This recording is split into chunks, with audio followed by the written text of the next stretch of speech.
그냥 편안하게. 저도 원래는 서울 사람입니다. 근데 제주도 간 지가 32년, 34세 가서 지금 67입니다. 그래서 참 사라의 교회 한번 와서 구경도 못했는데 오늘 겸사겸사 잘 왔다 싶습니다. 오늘 847차 이 서울 주빌리의 그 기도회를 보면서 참 아까도 우리 사회바로 목사님 말씀하신 것처럼 우리가 이런다고 통일 오겠나 참 난감합니다. 난감하고, 그러나 제가 조금 꿀팁을 드리면, 제가 32년 전 1989년도에 제주도를 가서 1990년 1월 16일 날 우리 교회가 창립이 됐습니다. 제가 제주도 가면서 뭐를 기도했느냐면, 하나님, 이 아름다운 제주도에 아름다운 땅 3,000평을 주시고요, 아름다운 교회를 짓도록 하나님 허락해달라고 기도했어요.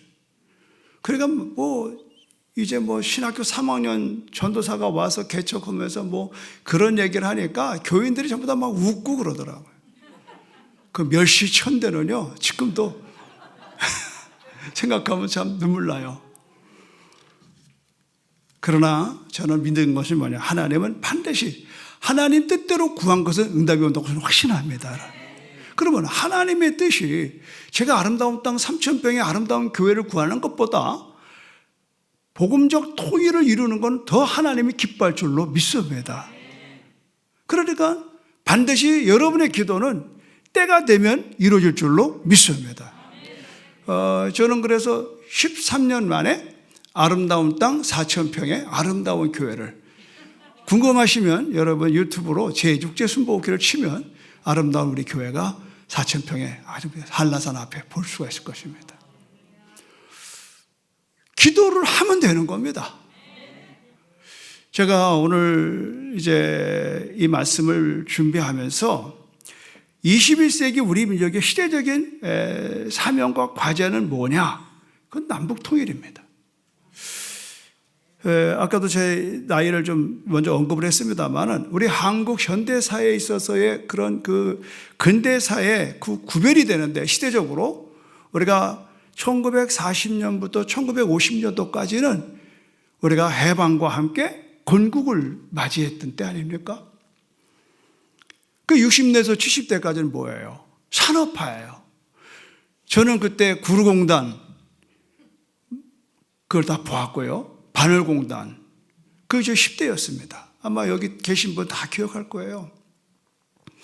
그리고 저 70년대, 90년대로, 80년대에서 90년대 들어오면서 그때 민주화 물결이 불었어요. 저는 이때 군대에 가 있었고, 또 막 제대하자마자 광주 민주화 운동으로 인해서 저희 후임되는 제가 제대하고 그 다음 병력들은 거기에 투입이 돼서 많은 아픔을 경험하는 걸 보았습니다. 2000년대에 들어와서 우리 시대적인 구분을 본다고 그러면 그것은 통일과업을 꼽을 수 있다는 거죠. 이제는 모두가 통일 시대를 말하고 있어요. 제가 비행기 안에서 생각했어요. 제주도 복음화를 위해서 내려간 제가 이번에 2월 달에 주빌리를 만나고 서귀포 주빌리 대표가 되는 걸 느끼면서, 제주도 땅끝 서귀포에서 주빌리를, 이 구국기도회를 한다라고 하는 것은 이제 하나님이 이제 막내가 태어났으니까 된다 이 말입니다. 여러분이야말로 장자 아닙니까? 847차. 저희는 이제 2차. 이 할아버지들 앞에서 내가 좀 설교하는 거예요. 그러니까 때가 된 거예요. 저 제주도 땅끝 조그마한 도시 서귀포가 이 주빌리를 시작했다고 그러는 것은, 그건 반드시 때가 익었다 하는 겁니다. 참 아름다운 얘기가 아니겠습니까? 우리는 이런 역경 속에서 여기까지 왔어요. 결코 그 나라와 그 일을 구하는 기도는 반드시 응답돼. 반드시 응답돼. 저는 저희 교회의 비전이 뭐냐? 아름다운 땅에 아름다운 교회를 하나님 달라고 기도했는데 그게 13년 만에 됐습니다. 아름다운 땅 4,000평에 아름다운 교회 세웠어요. 그러면서 꿈 넘은 꿈을 가졌습니다. 그건 뭐냐? 제주 10만 명을 전도하고 세계 100만 명을 선교하자. 그래서 저희 교회 영원한 그 비전이 바로 거기 있습니다. 그렇게 되니까 다시금 제 마음이 새로워지더라고요. 그래서 다시금 기도하게 됐고 또 열심히 연합사업하고 제주 땅에 어떻게 하면 지금 제주도가 예수 믿는 사람이 6만 7천 명입니다. 그러니까 10%가 안 돼요. 제가 갈 때는 4.5%도 안 됐을 때입니다.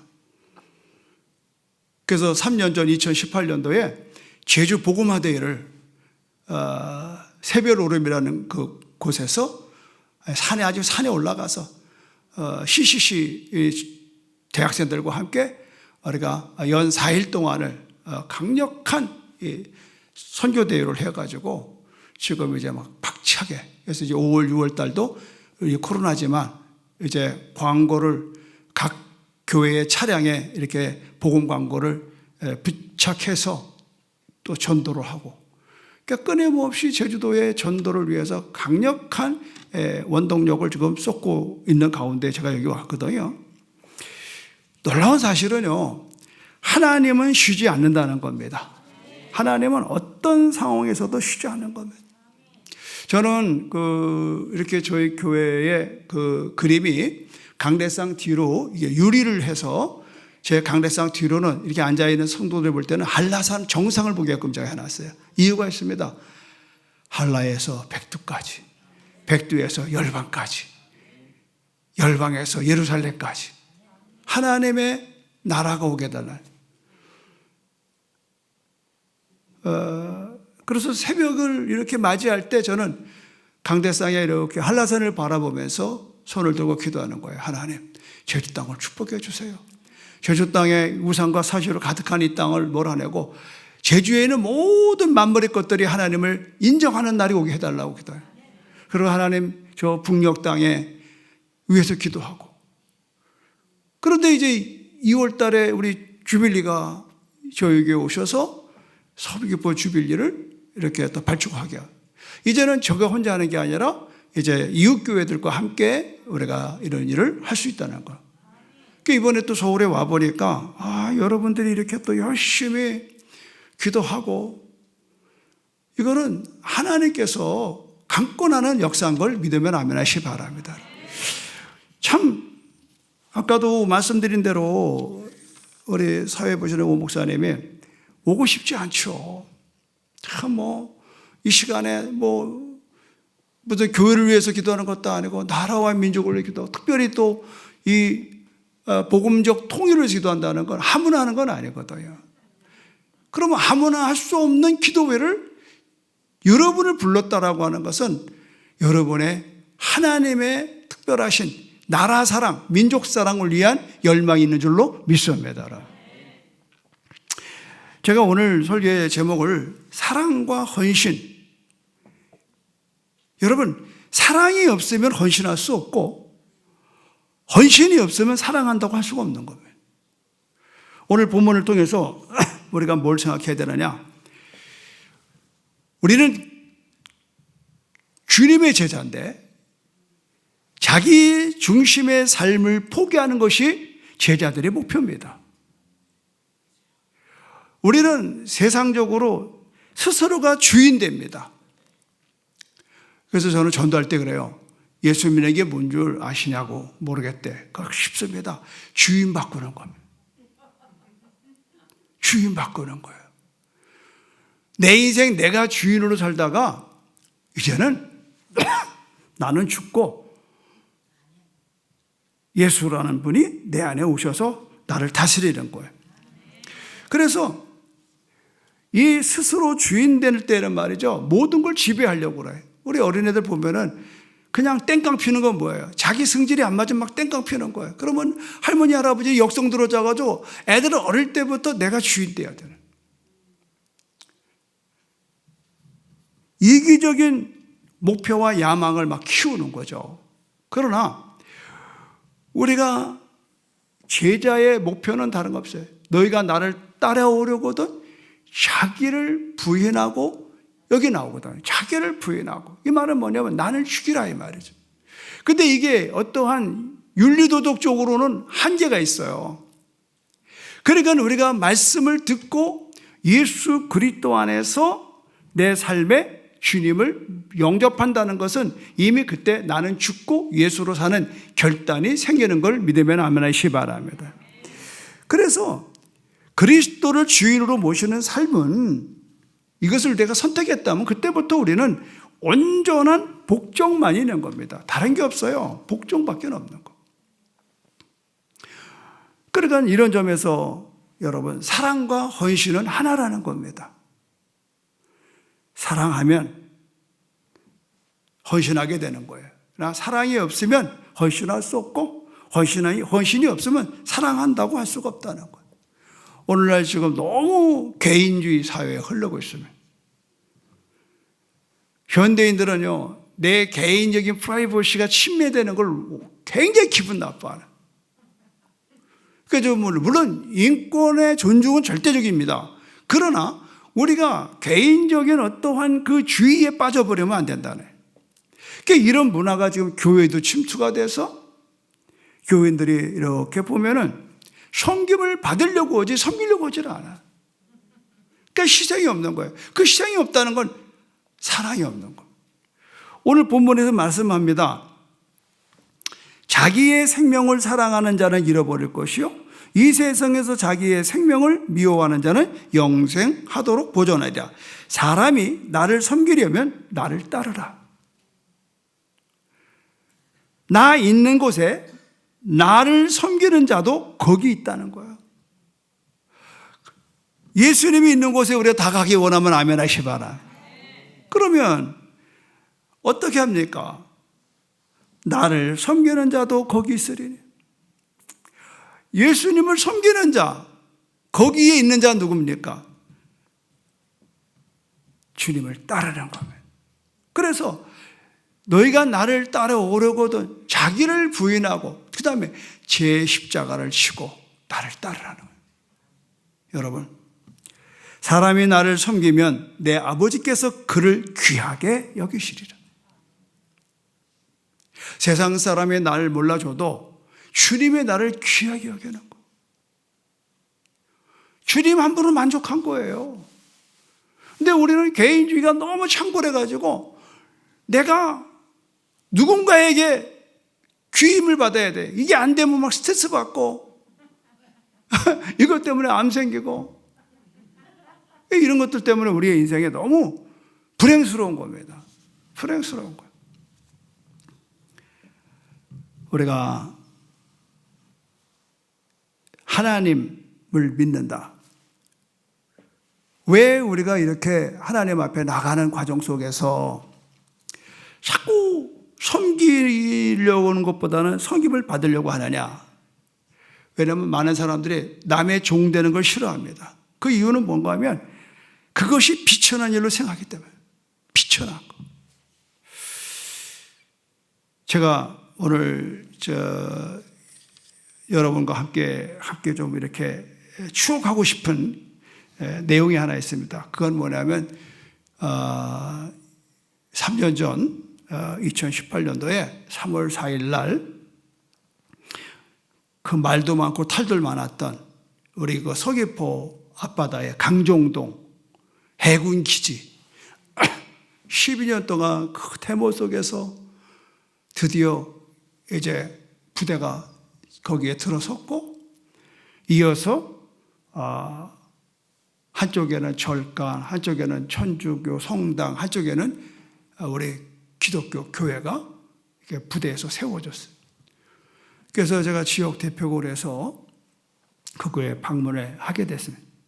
그 헌당 예배 때 많은 분들과 함께 갔는데 예배를 마치고 그 부대 안을 좀 이렇게 방문하고 구경할 수 있는 기회를 줬어요.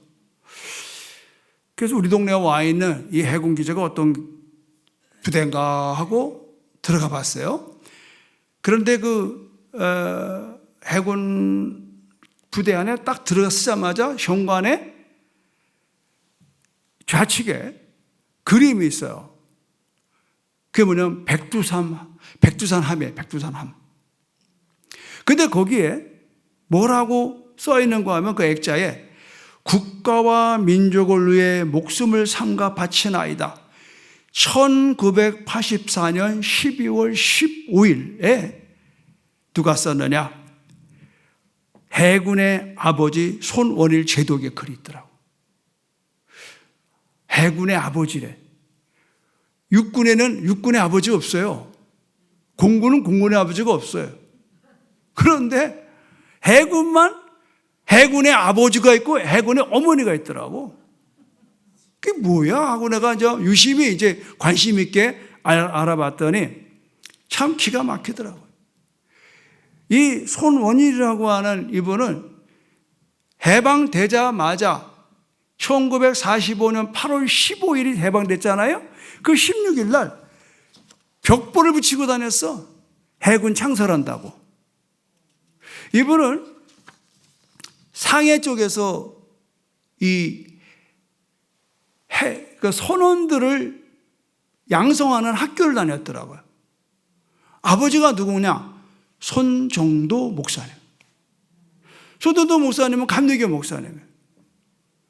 그 이분이 감리교 목사 하다가 나라를 위해서 힘이 근심되는 거예요.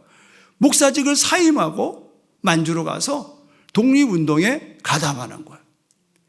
그래서 손원일이라고 하는 이 장남은 얼떨결에 이제 중국에서 자라게 됐고, 그는 선원학교에 입학을 해서 거기서 이제 배 타는 걸 배워요. 그분은 세계사를 보니까 그 당시 때 영국이 왜 이렇게 세계를 지배했나? 해양을 지배했구나. 그래서 그는 누구보다도 해군의 전력을 필요로 하는 걸 알게 됐어요. 근데 대한민국은 창설됐는데 배 한 척도 없어. 다 목선이야. 그래가지고 이분이 벽보를 붙이고 다니니까 80명이 모였어요. 최초의 해군은 80명인데 민간인이 만들어서 나라에 바친 겁니다. 해군이 있는데 뭐가 없어요? 배가 없어요. 배가. 그러니까 이분이 해군 장병들 80명이 고초를 수집하고 또 그 부인들은 삭바느질로 하고 빨래하면서 돈을 모은 게 얼마냐? 15,000불을 모았더라고. 그 돈을 가지고 이승만 박사를 찾아가요. 이승만 대통령을 찾아가요. 그래서 이승만 대통령이 45,000불을 대줘가지고 6만 불을 가지고 미국으로 건너갑니다. 15명의 해군 장병들이에요. 그래서 그곳에서 6만 불을 주고 패선, 이제 쓸모없이 이제 그냥 다 해체해야 될 배를 하나 사요. 근데 그 배 이름이 뭐냐? 화이트 마운틴이야. 참 희한하죠? 그 배 이름이 우리 말하면 백두함이에요. 백두산함이에요.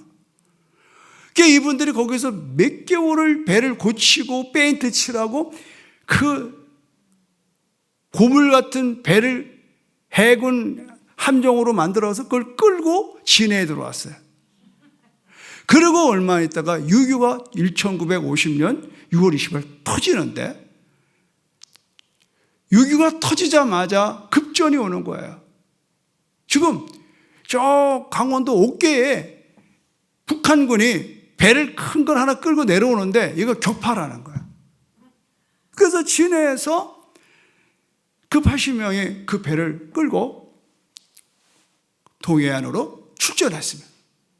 놀라운 사실은 최초의 이 배 한 척, 이 해군, 이 백두산함이 그걸 포격해서 침몰시켜요. 그 배에 탄 사람이 누구냐? 인민군 600명이 탄 거야. 그러니까 북한은 뺑 둘러서 동해안으로 배를 내려가지고 부산에 와가지고 교란 작전을 해요. 만약에 그래서 부산이 넘어가면 유엔군이 부산으로 들어올 수가 없는 거야. 이거는 전쟁을 연구하는 역사가들의 얘기는 이거는 불가항력적이었다. 만약에 그때 그 배를 경축시 않았으면 한국의 전쟁은 끝났다는 거예요. 여러분, 최초의 해전에서 승리를 거뒀던 이런 중요한 역사적인 사실을 기억하는 사람이 많지가 않아요. 저도 어떻게 알아낸가 하면 2018년도에 우리 제주는 제주 극동방송이 있어요. 저 뒤에 지금 우리 유관지 목사님이 제가 30년 전에 개척할 당시에 거기 본부장, 지사장으로 와서 고생 많이 하다 가셨어요. 그래서 유관지 목사님 늘 존경하지.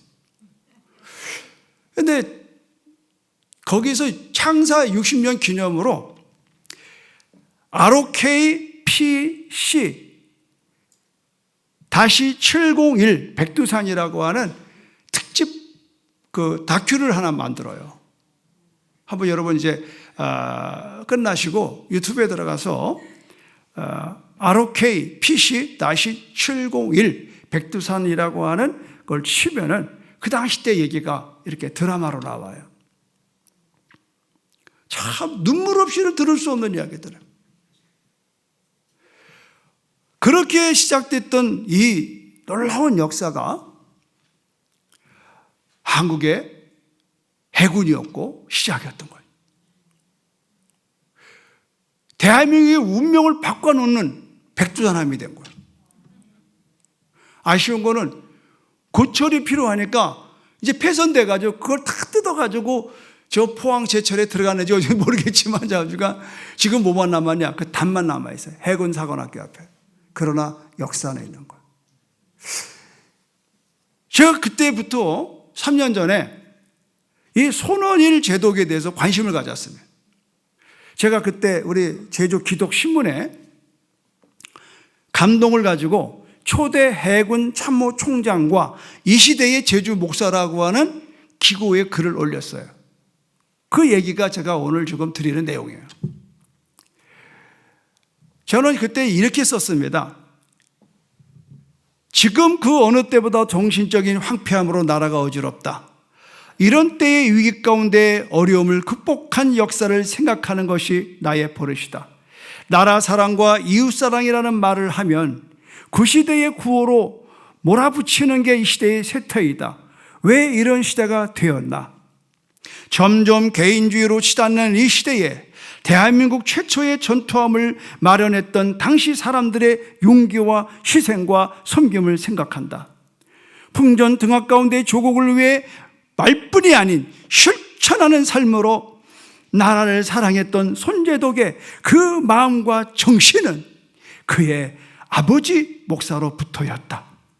손 목사는 후손들에게 한결같이 걸레의 삶, 즉 비단옷은 있으면 좋지만 없어도 그만인 반면 하루만 없어도 집안이 엉망이 되는 그만큼 중요한 도구인 걸레와 같은 삶을 택해 불쌍한 우리 동포들을 도우며 살아야 한다고 하셨다. 손재독은 그의 아버지 목사의 나라 사랑과 이웃 사랑의 가르침을 그대로 순종했다. 나라의 위기 속에서 걸레와 같은 삶으로 희생과 섬김을 통해 나라를 구했다. 나는 희생 없는 종교만을 강조하는 신앙인은 아닌지 목사인 내게 스스로 묻고 싶다. 그러면서 제가 여기에 도전을 받아서 제가 2018년도에 3.1절에 250명의 초교파적인 기도회를 제주 기도의 날로 인도했고 제주와 나라를 위한 중비도를 했고 그때 제가 이렇게 써놨어요. 나는 손재독처럼 군인이 아니다. 그러나 기도의 용사는 되어야 한다라는 다짐으로 기도회를 인도했다. 제주도를 묶고 있는 영적 세력을 꺾는 영적 전쟁을 선포하고 기도로 싸웠다. 다니엘의 기도가 21일 지나 늦게 응답하는 것은 공중 권세를 잡은 악한 영과의 치열한 싸움 때문이었다. 미가엘 천사의 도움으로 영적 전쟁은 승리했다. 어떤 전쟁이든 반드시 승리해야 한다. 전쟁은 하나님께 속한 것이라고 했다.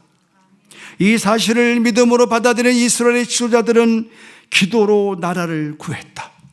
모세, 여호수아, 사무엘, 다윗, 엘리야, 기드온, 에스더 등 수많은 하나님의 용사들이 나라를 구하기 위해 하나님의 전에 나아가 기도했다. 나라가 정치적, 경제적, 사회적으로 사면초가의 위기 상태다.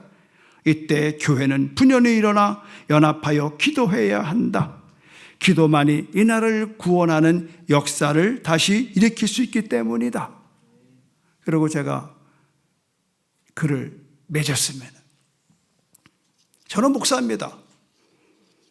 참 불행인지 다행인지 모르겠지만 저도 고등학교 졸업하고 해군사관학교 가서 떨어졌습니다. 그 다음엔 공군사관에서 떨어졌습니다. 나는 장교되기는 어려운 건가 보다. 그리고 방향을 돌려 신학을 해서 목사가 됐습니다. 여러분, 저는 내일 현충원의 아버지 뵈러 갑니다. 저희 아버지는 1948년도 그때는 국방수비대가 있었습니다. 그때 소년병으로 입대를 해서 이제 1948년 8월 15일인가에 이제 정식적인 대한민국 육군으로 편승이 됐습니다. 그리고 6.25를 지나고 그리고 전쟁이 끝나고 결혼하셔서 나를 낳습니다. 내가 1955년에서요. 그 아버님이 잘 지내시다가 돌아가셨는데 아버님이 이제 보훈처에서 연락이 왔어요. 당신 아버지가 국가유공자라는 거예요. 그래서 그런 일이 난 모르겠다고 그랬더니 빨리 와보라는 거예요. 그래서 찾아봤더니 아버님이 무공훈장을 수여받았더라고요. 그렇다고 우리 아버님의 유해를 이제 옮기려는 거예요. 대저현충원으로. 그래서 7년 전에 옮겼어요. 그래서 그때부터 이제 우리는 이제 6월 달만 되면 아버님 묘소에 인사하러 내일도 이제 제주도에서 수원에서 서울에서 우리 형제들 부부가 다 해가지고 한 10명이 내일 12시에 참배하러 가요. 제가 오늘 왜 이런 설교를 드리는가 하면 우리들의 이 자리가 헛된 게 아닙니다. 저희 큰아버지하고 저희 아버지가 동일하게 군대에 가셨고 동일하게 두 분이 무공훈장을 받았습니다. 그래서 저쪽 혈에는 큰아버지가 계시고 이쪽 혈에는 우리 아버지 계신데 우리 사촌님도 목사입니다. 그래서 사촌님이 하루는 그러는 거예요. 아버님 이렇게 이렇게 옮기는 데 와가지고 박 목사, 내가 기도하는데 하나님 이런 말씀하셨어. 그래. 무슨 말씀이요? 니네 아버지와 작은 아버지가 전쟁터에서 살아남은 이유를 아냐 그러더니 모르겠는데요. 바로 니네 그 두 사람의 자손들을 하나님의 나라의 일꾼으로 삼으려고 그 죽음의 전쟁터에서 살려냈다는 거예요. 이 말을 듣는 순간에 전율이 오는 거예요. 나의 나된 것은 하나님 은혜라는 거예요. 이 자리에 아무나 못 오는 거예요. 실망하지 마세요. 왜 나만 와야 되냐고 원망하지 마십시오. 웃는 사람은 다 그렇게 웃고 그걸 원망하고 왔을 거예요. 우리 아버지가 6.25 때 돌아가셨으면 나는 없는 거예요. 나는 이래봬도 대한민국의 뭐라고 그러죠? 그걸? 국가 유공자 후손이에요. 어머니가 지난 2월에 들어가셔가지고 아버지랑 합장해드렸는데 보훈처에서 연락이 왔어요. 나보고 증을 만들래. 무슨 증이니까 국가 유공자 가족증을 만들래요. 장남이가 내가 해야 된다. 그 보온처 찾아갔더니 이쁘게 만들었어요. 그 이게 뭐가 필요합니까? 그러니까 뭐 비행기 탈 때도 우선이고 뭐 하여튼 뭐 많더라고요. 여러분, 나는 깜짝 놀랐어요. 우리 아버님이 그런 삶을 산 건 전혀 몰랐다. 그런데 보온처에서요, 샅샅이 뒤져서 그 공 있는 사람을 찾아내서 이 땅에 떠난 지 오래된 그 어르신을 자손을 찾아내서 제주도 나한테 연락이 왔다는 거 아니에요. 난 깜짝 놀란 게 뭐냐. 이야, 우리가 하나님을 위해서 기도하고 통일을 위해서 기도하고 이렇게 하나님의 나라와 그 일을 구하며 기도하면 하나님은 다 하신다. 아니 이렇게 벌써 수십 년 전에 그 전쟁에 나가서 공을 세운 걸 자손도 모르고 있는 거를 국가가 찾아내서 상을 주니, 그렇다고 그러면 우리가 하나님 나라의 생명책에 내 이름 기록할 때에 낱낱하게 오늘 이 시간 여러분들이 이 정말 주빌리 기도에 나와 있는 이 모습을 하나님은 잉크로 다 펜으로 다 써놓은 걸 믿으면 아멘 하시기 바랍니다. 놀라운 일이에요. 우리 예수 잘 믿고 삽시다. 땅을 보지 마세요. 우리는 하늘에 속한 자예요. 저도 오늘 막 기쁘게 왔어요. 여러분이 보고 싶더라고요. 도대체 어떤 사람들이 이게 이렇게 800번 넘도록 이 자리를 지키는가. 이게 감격스럽지 않잖아요. 보통 다 기도회 그러면 자기네 교회 부흥이나 기도하고 뭐 이러는데 어떻게 나라와 민족을 위해서 이런 기도를 할 수 있을까? 손원일이라고 하는 이 사람을 만든 건 그 아버지입니다. 제가 시간상 이 손정도 목사에 대한 얘기는 해요. 그래 여러분이 뭐 다 알잖아요. 다음 6월 달에 손정도 목사님 KBS 그 영화 만드신 장로님이 오신다고 아까 내 차 안에서 들었어요. 그때 자세히 들으세요. 내가 그래서 일부러 삭제하는 겁니다. 사랑하는 여러분, 지금 코로나19로 인해서 지금 1년 반 동안, 아까도 제가 택시 타고 오는데 젊은 분이더라고요. 얼마나 막 스트레스를 받아서 막 내가 목소리가 막 푸념을 하는 거예요. 그래서 제가 기도하고 왔어요. 기도하고. 하나님, 이 젊은 택시 운전수 축복하라고. 이 모든 정보는 다 택시 운전이에요. 한 사람은 그 호텔 가는데 한 사람은 나이 든 사람이에요. 또 이 사람은 막 그냥 정권에 대해서 그냥 막 해대는데 아니 정신없더라고. 근데 젊은 사람은 그 얘기를 하는 게 아니라 이 코로나 때문에 못 살겠다고 막 하소연하는데 이 목사 마음이 그냥 참 아프더라고. 그래 여기 여러분 오죽하겠어요. 오늘 이 방송을 보는 여러분 오죽하겠냐 말이에요. 그러나 여러분 희망을 놓치지 마세요. 오늘 우리가 사랑과 헌신은 함께 가는 겁니다. 우리가 하나님을 사랑하지 않습니까? 여러분 사랑과 헌신이 하나라네. 사랑이 없으면 헌신할 수 없고 헌신이 없으면 사랑할 수 없는 겁니다. 우리 하나님 사랑하잖아요. 나를 사랑하는 사람은 어떻게 한다고 그랬어요? 내 아버지 있는 곳에 있다는 거예요. 그러면 됐잖아요. 사람이 나를 섬기려면 나를 따르라. 나 있는 곳에 나를 섬기는 자도 거기 있으리니 사람이 나를 섬기면 내 아버지께서 그를 귀하게 여기시리라. 주님이 귀하게 여기셔요. 여러분 믿으셔야 되는 거예요.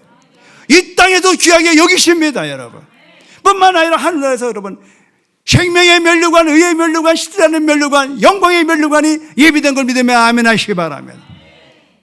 절망하지 마세요. 좌절하지 마세요. 포기하지 마십시오. 오늘 이곳에서 부르짖는 여러분의 기도를 하나님 들으시고 그때는 우리는 알 수 없어. 그러나 하나님은 반드시 북녘 땅의 저 백성들을 건져낼 줄로 믿습니다. 여러분. 그리고 오늘 여러분 여기에 함께 동역하고 동참하는 우리들에게 하나님은 낱낱이 기억하고 여러분 천국의 상급으로 마련한 걸 믿으시기를 주의 이름으로 축원합니다. 기도하겠습니다.